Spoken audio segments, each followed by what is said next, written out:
Hi everyone, and welcome back to Lunch and Learn with a breast cancer survivor. Today we're here with Anne. Anne is a patient of Dr. C's. Yes. And she's here to tell us a little bit about her journey. So my first question is, what brought you to PRMA? So I have been living in San Antonio for about 30 years. And when I first got my diagnosis, I reached out to a couple of friends who had gone through something similar.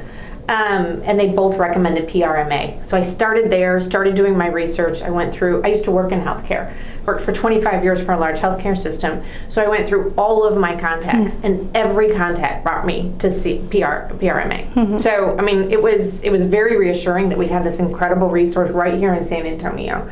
And I didn't get a single recommendation outside of PRMA. Can you tell us about your diagnosis? Yes, so I was diagnosed, I would say for the past 20 years, I have had problematic mammograms where I have dense tissue and I have fibroids, and I've gotten really used to getting called back for a mammogram where they found something. And I had gotten kind of nonchalant. And the last couple of years, I went back and actually had a biopsy. And it was November 6th of last year, I had my diagnosis that said I had lobular carcinoma in situ. And even though the word carcinoma is in it, it's technically precancer, but the word was enough to scare me. I had a biopsy. I had to have a larger than just diagnostic biopsy to remove that, and then they found additional atypical cells. And we have a history of breast cancer in my family. My sister had a mastectomy when she was my age. That was about 5 years ago. So because of my history, because we did some genetic testing, and I didn't have any genetic predisposition, but my sister's cancer, my 20 years of these, sort of progressively more complicated mammograms, that's what led me to make the decision. But it was a very careful, very informed decision. I read books, I went on websites, I talked to every person that had an experience with this, either from the clinical side or from the patient side, every person that I could find. So it was a very careful decision. Yeah, so you went with the bilateral mastectomy. What procedure did you have for reconstruction? I did the DIEP flap. Okay, and what brought you to that decision? Again, a lot of research. So I had to decide, and that was a big decision. It wasn't an easy one because it's a bigger surgery. Yeah. But I went back and forth on, I'm aware of the fact that I have this precancerous tissue growing in me. And did I want something that was not part of my natural tissue in me? Did I want something foreign in me? And one of my dear friends had, this probably 15 years ago, she had implants. She did the prophylactic mastectomy, but she had implants, and she showed me where her body had started to reject it, and she was on her second round. And I kind of, seriously, I thought if I'm going to go through this, I kind of want to be one and done. Yeah. I just didn't want to have to go back and have this thing fixed. So again, I talked to a lot of women who got implants and those that didn't. So I really relied on other women. And following your surgery, do you have any feeling at all in your breasts? I do. I have, remarkably, I would say about 75% of my feeling back. My surgery, it's kind of like buying a car.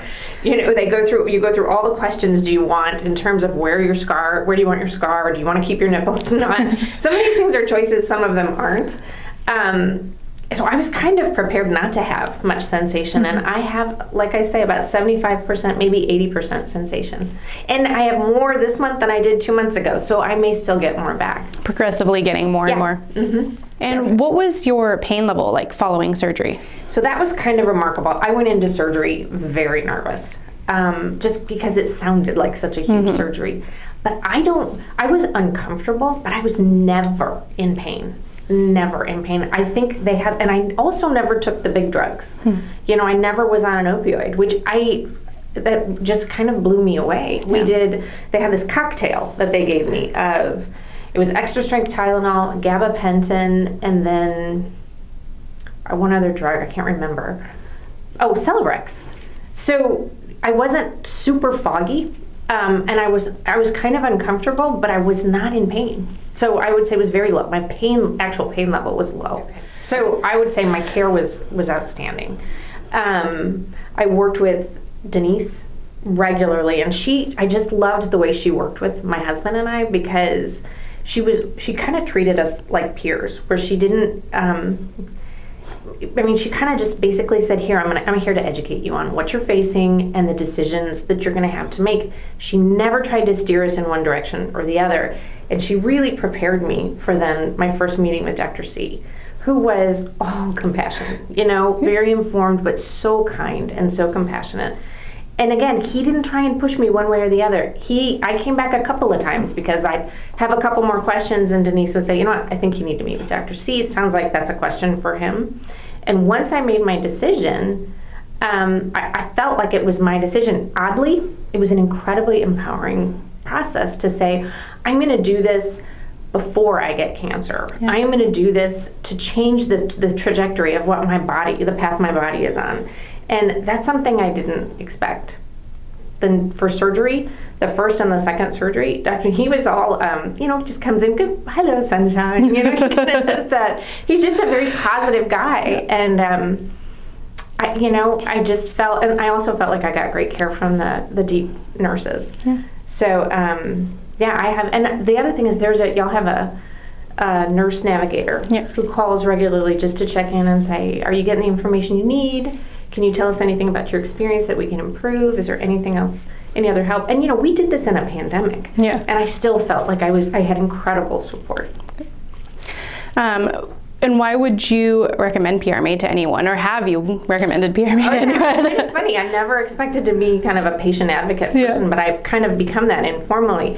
And what's funny is, they were acquaintances who I later learned had the same surgery, and they've become good friends because they kind of helped me navigate this process. And I feel like there's this whole network of women who have gone through this and are willing to share their story and share their advice. And it really helped me. And so everyone that I've talked to, I talk about this practice because I think it is, again, I did my research, and this practice came up over and over and over again. And my experience was amazing, and my husband's experience was amazing, and that was kind of big too, because he was my support, and he felt so comfortable, so confident with this practice, and that's a big part of, you need support when you go home, and you don't need anyone second guessing what you're doing. And I think it was just a great experience. I'm so happy with my results. I'm happy with my decision, happy with my results, and really happy with the care I've gotten. Perfect. Mm-hmm.